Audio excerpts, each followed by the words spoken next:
for homeland and glory!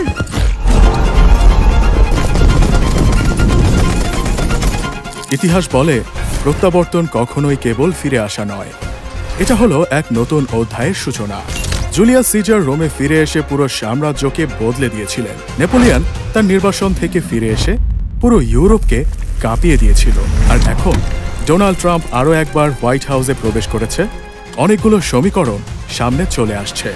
If you are an American citizen who does not want to ashcan the American system of government, where the whole government is one guy and everything else just exists to serve him, then yesterday's election means you have more to do for your country than you have ever done before.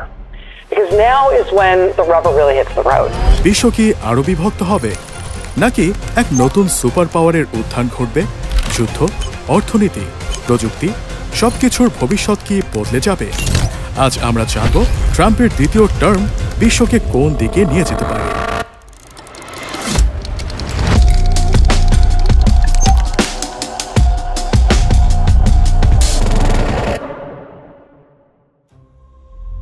ট্রাম্পের প্রথম টার্মে আমরা দেখেছি কিভাবে America first নীতি যুক্তরাষ্ট্রকে তার বন্ধু রাষ্ট্রগুলোর সঙ্গে সংঘাতে ঠেলে দিয়েছে।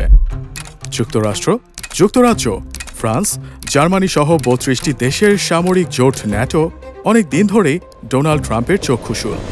প্রথম মেয়াদে প্রেসিডেন্ট থাকাকালীন তিনি হুমকি দিয়েছিলেন যে যদি ন্যাটো সদস্যরা তাদের প্রতিশ্রুতি অনুযায়ী অর্থ প্রতিরক্ষা খাতে ব্যয় না করে তাহলে যুক্তরাষ্ট্র জোট থেকে বেরিয়ে যাবে।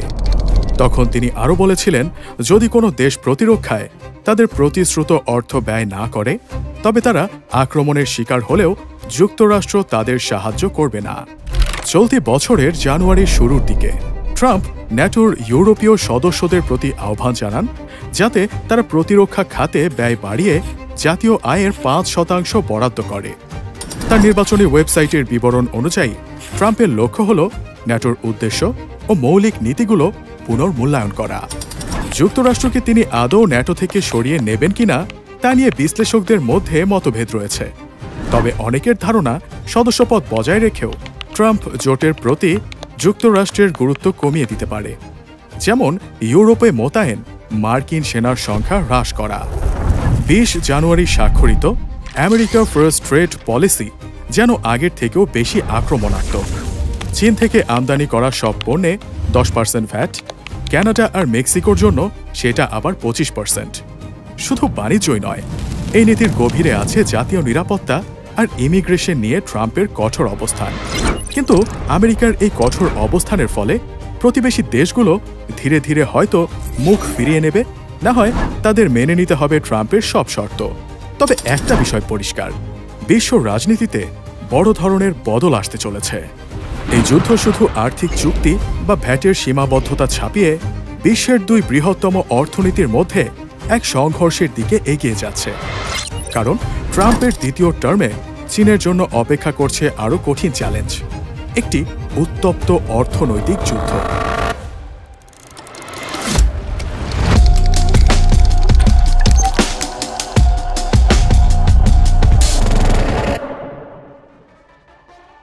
ট্রাম্প আগেও বলেছিলেন চীনের সঙ্গে অর্থনৈতিক লড়াই আমি উপভোগ করি। এইবার এই লড়াই আরও ভয়ঙ্কর রূপ নিতে যাচ্ছে। চীনা পণ্যের ওপর 60% ভ্যাট বসানোর পরিকল্পনা করছেন ট্রাম্প, যা যুক্তরাষ্ট্র চীনের মধ্যকার বাৎসরিক প্রায় $575 বিলিয়ন বাণিজ্যকে এক ঝটকায় ওলট পালট করে দিতে পারে।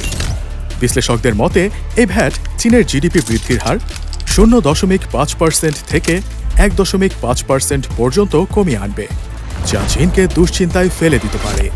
কিন্তু চীন কি চুপ করে বসে থাকবে? একদমই না।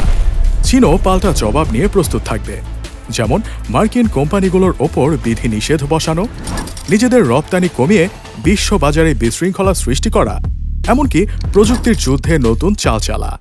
এবং এর একটি বড় উদাহরণ হচ্ছে চীনের নতুন এআই মডেল ডিপসিক, যা পুরো প্রযুক্তি বিশ্বকেই নাড়িয়ে দিয়েছে। এটা পরিষ্কার যে ট্রাম্প চলমান এআই যুদ্ধে পিছিয়ে পড়তে চাচ্ছেন না। কম্পিউটার চিপ উৎপাদন এবং এআই প্রযুক্তিতে আমেরিকাকে বিশ্বব্যাপী শীর্ষে রাখার প্রচেষ্টাই তার। কিন্তু তার এই পদক্ষেপ চীনকে বাধ্য করতে পারে রাশিয়া, ইরান আর উত্তর কোরিয়ার সঙ্গে আরও ঘনিষ্ঠ সামরিক ও ও অর্থনৈতিক জোট করতে। কারণ কথায় আছে, enemy of your enemy is your friend.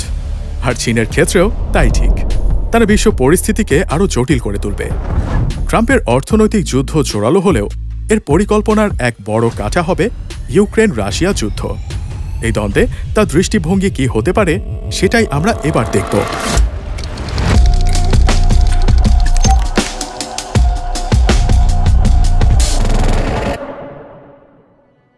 ট্রাম্পের 2025 সালের ইউক্রেন রাশিয়া যুদ্ধ নিয়ে মন্তব্যগুলো যেন যুদ্ধের সমাপ্তির সম্ভাবনা ইঙ্গিত করে। তার দাবি, যদি আমি প্রেসিডেন্ট হতাম, যুদ্ধ কখনো শুরুই হতো না। একটি দৃঢ় মন্তব্য। ট্রাম্পের পরিকল্পনা দ্বিতীয় মেয়াদের প্রথম 100 দিনের মধ্যেই যুদ্ধের অবসান ঘটানো। একসময় তিনি দাবি করেছিলেন মাত্র একদিনেই যুদ্ধ থামিয়ে দিতে পারবেন। তবে সাম্প্রতিক বক্তব্যে তিনি কিছুটা নমনীয় হয়েছেন। তার মতে, বাইডেন প্রশাসনের দেয়া সামরিক সহায়তাই সংঘাতকে দীর্ঘায়িত করেছে। ট্রাম্প চান রাশিয়ার সঙ্গে ব্যবসায়িক সম্পর্ক স্থাপন করে পরিস্থিতির মোড় ঘুরিয়ে দিতে। তবে ইউক্রেন সরকার এখনো সম্পূর্ণ আশ্বস্ত নয়। He broken this ceasefire.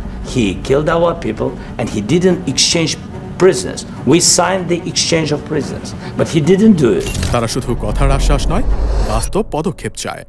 পরিস্থিতি অনুকূলে গেলে ইউরোপের ভবিষ্যৎ অনেকাংশেই নির্ভর করবে ট্রাম্পের সিদ্ধান্তের ওপর।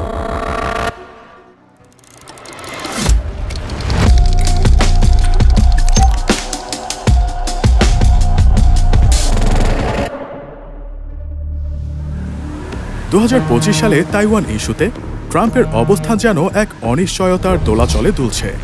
একদিকে তিনি আমেরিকার অর্থনীতি শক্তিশালী করতে চান, অন্যদিকে তার নীতিগুলো তাইওয়ানের ভবিষ্যৎকে আরও অনিশ্চিত করে তুলছে। ট্রাম্পের দৃষ্টিতে তাইওয়ান কেবল একটি ছোট দ্বীপ নয়, বরং আমেরিকার অর্থনীতির জন্য একটি বড় চ্যালেঞ্জ।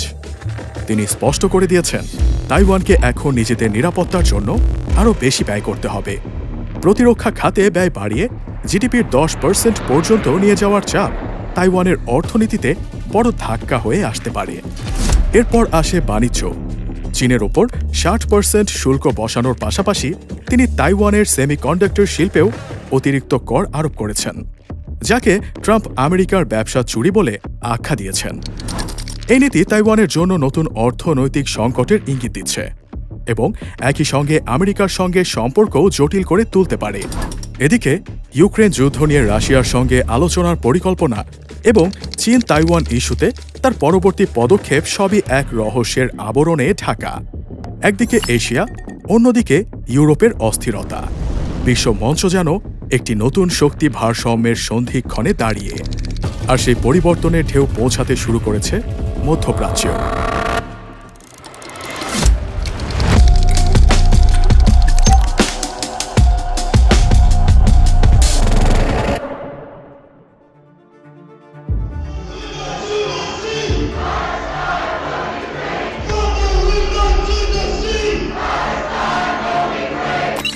এই স্লোগানটি শুধু গাজার মানুষের মধ্যে সীমাবদ্ধ নয়, তারা বিশ্বের স্বাধীনতার অনুসন্ধানীদের জন্য একটি প্রতীক হয়ে উঠেছে। তবে ট্রাম্পের শরণার্থী স্থানান্তরের প্রস্তাবটি শুধু তার উদ্দেশ্য নিয়েই প্রশ্ন তোলে না, এটি ফিলিস্তিনের মানবিক অধিকারকে অস্বীকার করার এক নতুন প্রচেষ্টা। হাজার বছরের ইতিহাসে সেই ভূমির মালিক ফিলিস্তিনিরাই, সেই ভূমিতে শান্তিতে বাস করা তাদের জন্মগত অধিকার। বর্তমানে সিজ ফায়ার চুক্তিতে কিছুটা স্বস্তি বিরাজ করছে, কিন্তু ট্রাম্পের প্রস্তাব মতে তাদের নিরাপত্তার জন্য তাদেরকে তাদের জন্মস্থান ছেড়ে চলে যেতে হবে। এটি তাদের মানবাধিকারকে লঙ্ঘনের পাশাপাশি আন্তর্জাতিক আইন এবং মানবতার চরম পরিপন্থী। ইসরায়েলের কট্টরপন্থী গোষ্ঠী এই উদ্যোগকে স্বাগত জানালেও আরব রাষ্ট্রগুলোর প্রতিক্রিয়া সম্পূর্ণ ভিন্ন। জর্ডান ও মিশর সেই প্রস্তাবকে প্রত্যাখ্যান করেছে। সিজ ফায়ার ও শান্তির আলোচনার মাঝে নতুন বিভেদ সৃষ্টি হওয়ার এখন আশঙ্কা বেশি।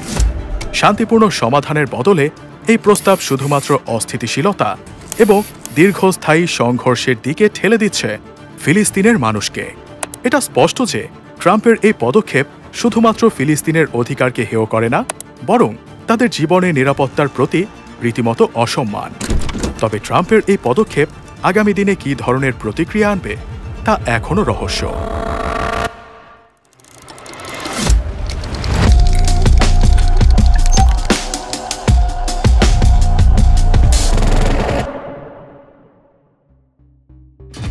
1997 সালে যখন IBM এর ডিপ ব্লু AI দাবার বিশ্ব চ্যাম্পিয়ন গ্যারি কাসপারভকে হারায়, তখন এআইকে নিছক কৌতূহল হিসেবে দেখা হতো। 2025-এ এসে AI আর শুধু দাবার চাল চালায় না, বরং এটি সিদ্ধান্ত নেয়, ব্যবসা চালায়, এমনকি যুদ্ধের কৌশলও নির্ধারণ করতে পারে। আর এই মুহূর্তে ডোনাল্ড ট্রাম্প এই প্রযুক্তির লাগাম ছাড়তে চান। 23 জানুয়ারি 2025-এ তিনি স্বাক্ষর করেন removing barriers two American leadership in artificial intelligence নামে এক নির্বাহী আদেশ। এর মাধ্যমে বাইডেনের safe, secure and trustworthy AI নীতি বাতিল হল, যা AI গবেষণাকে নিয়ন্ত্রণে রাখার চেষ্টা করছিল।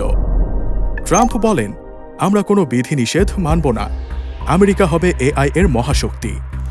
এছাড়া 180 দিনের মধ্যে একটি জাতীয় AI কর্মপরিকল্পনা প্রণয়নের নির্দেশ দেওয়া হয়েছে, যার লক্ষ্য বিশ্বে আমেরিকার প্রযুক্তিগত আধিপত্য নিশ্চিত করা।